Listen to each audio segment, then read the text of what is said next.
مين يبغى يقلدني ويقص شعره؟ شوفوا انا بقص لين هنا. لين هنا. يلا تعالي. طبعا وصلنا الصالون يا جماعة، راح نقص شعر إلين واخيرا واخيرا.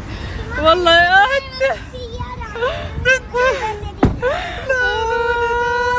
شعر اليوم بالذات انا عاجبني شعرها، ما ادري ليش، يمكن لاني عارفه انه راح ينقص. والله انا ما ابغى اقصه، انت تبي تقصه؟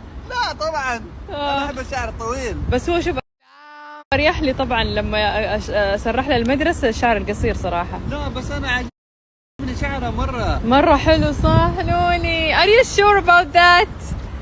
متأكدة 100% تبي تقصي؟ ايه. ورينا يلا اقلبي، ورينا طول شعرك. شوفوا ما شاء الله، والله ما شاء الله طال. لسه كنت اشوفه قبل فترة اقول يو كان فترة معلق على طول واحد، فاكر؟ مستحيل ترضى، هي تبقى كاريه اصلا. خلاص إيه. على الصالون. على الصالون. يلا لك كورة. ايش؟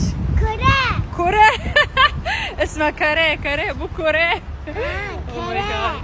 او ماي جاد يا لولي، انت متأكدة من القرار هذا يا لولي؟ يلا جيبوا المقاس. جيب المقاس شعر إلين يا جماعة. لسه اليوم أنا كنت في الصالون هذا قبل ساعة، الحين بنتي هنا. أوه ماي جاد لولي شعرك متحمسة؟ ها؟ كم من 100؟ مليون ألف. مليون ألف؟ طب لين وين تبغي طول شعرك يكون؟ كورة. كاريه؟ ايه. لا يا نايف لا يا نايف تكفى لا يا ربي تعبت يا ربي.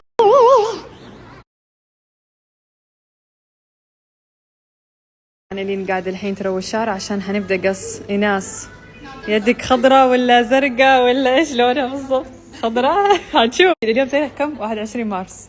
21 إلين شعر أسجل يا جماعة. ليش؟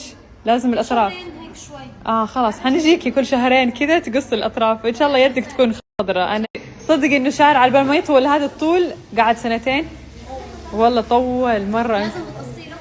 شوية الأطراف صح عشان يتجدد، لأنه حسيت حتى الأطراف كانت كذا ناشفة ومتكسرة. فالحين يا جماعة نتخلص بس الشاور